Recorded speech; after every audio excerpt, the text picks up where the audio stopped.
નમસ્કાર મિત્રો, સ્વાગત છે તમારું ગુજરાત ખબર ચેનલમાં।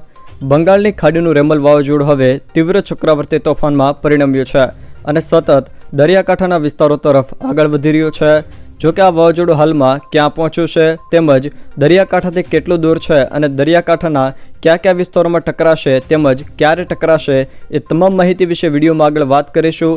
સાથે જ ચોમાસું પણ આજે વધુ વિસ્તારોમાં બેસી ગયું છે। તે સિવાય જો વાત કરવામાં આવે તો જાણીતા હવામાન નિષ્ણાત અંબાલાલ પટેલ દ્વારા પણ આ વાવાઝોડાને લઈને મોટી આગાહી કરવામાં આવી છે। સાથે જ ગુજરાતના વિસ્તારોમાં ગાજવીજ અને આંધી વંટોળ સાથે વરસાદ વરસવાની પણ શક્યતા વ્યક્ત કરી છે। તો આ તમામ માહિતી વિશે વિડીયોમાં આગળ વાત કરીશું, તો છેલ્લે સુધી જોતા રહેજો।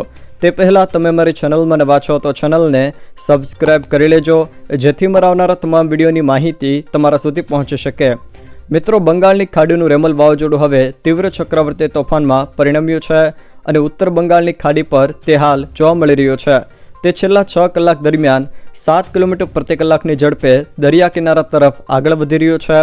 હાલમાં ચક્રવાત કેન્દ્રની આસપાસ 90થી લઈને 100 કિલોમીટર પ્રતિ કલાકની ઝડપે પવન ફૂંકાઈ રહ્યો છે, જ્યારે ઝટકાના પવનો 110 કિલોમીટર પ્રતિ કલાકની ઝડપે પણ ફૂંકાઈ રહ્યા છે અને આ વાવાઝોડું હવે ઉત્તર તરફ આગળ વધવાનું શરૂ રાખે છે અને હજુ પણ તીવ્ર બનતું જઈ રહ્યું છે।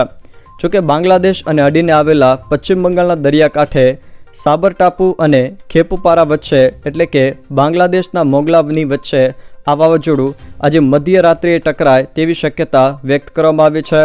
જોકે આ વાવાઝોડું ટકરાશે ત્યારે ગંભીર ચક્રવાતી વાવાઝોડું તરીકે ટકરાશે તેવી શક્યતા વ્યક્ત કરવામાં આવી રહી છે અને આ વિસ્તારોની અંદર આજે મધ્યરાત્રિએ આ વાવાઝોડું ટકરાઈ શકે છે। જોકે વાવાઝોડું દરિયાકાંઠાના વિસ્તારોમાં ટકરાશે ત્યારે તેના પવનની ઝડપ 110થી લઈને 120 કિલોમીટર પ્રતિ કલાકની જોવા મળી શકે છે, જ્યારે ઝટકાના પવનો વધુમાં વધુ 135 કિલોમીટર પ્રતિ કલાકની ઝડપ સુધી પણ ફૂંકાઈ શકે છે। તે સિવાય મિત્રો, ચોમાસાને લઈને વાત કરીએ તો દક્ષિણ પશ્ચિમ ચોમાસું આજે વધુ વિસ્તારોમાં બેસ્યું છે। દક્ષિણ પશ્ચિમ બંગાળની ખાડી, મધ્ય બંગાળની ખાડી અને ઉત્તર પૂર્વીય બંગાળની ખાડીના કેટલાક વધુ ભાગોમાં ચોમાસું આજે બેસી ગયું છે।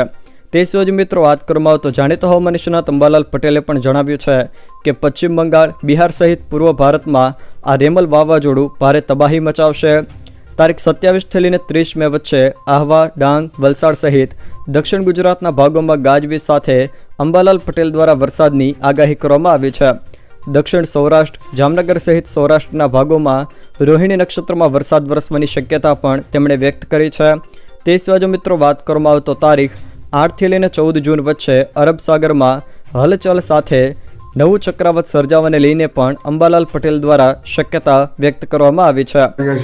પરંતુ તારીખ 27 મેથી 30 મે જૂનમાં આહવા, ડાંગ, વલસાડમાં ગાજવીજ સાથે વરસાદ થવાની શક્યતા રહેશે।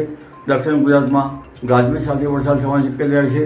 સુરત, સાપુતારા વગેરે ભાગોમાં પણ વરસાદ થવાની શક્યતા રહેશે। ભરૂચના ભાગોમાં પણ વરસાદ થવાની શક્યતા રહેશે।